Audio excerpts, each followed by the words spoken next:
Apa ada yang bisa menggantikan atom?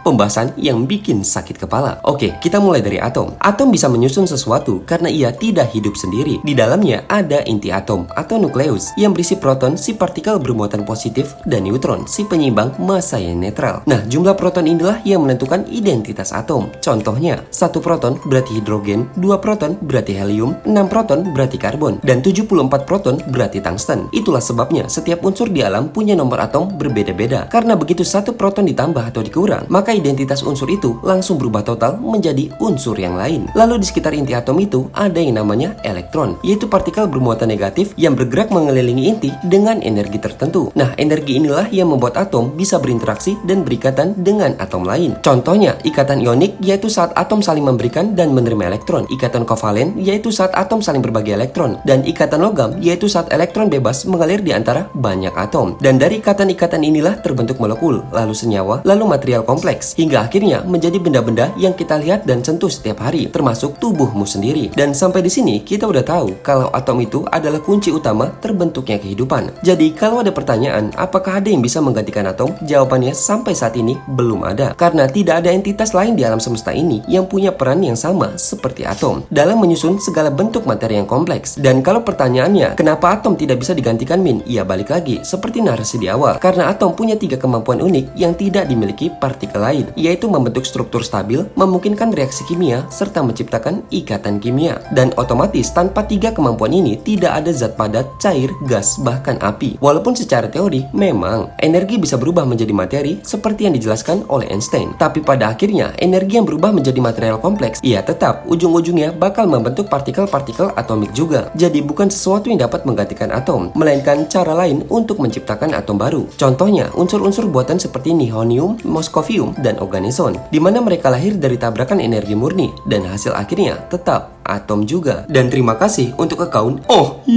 atas sawerannya. Karena berkat beliau, atom-atom bermuatan listrik dari PLN dapat mengalir dengan sangat sopan ke meteran listrik kosan Mimin. Karena tanpa listrik, nggak akan ada video ini. Dan tanpa atom, nggak akan ada kita semua.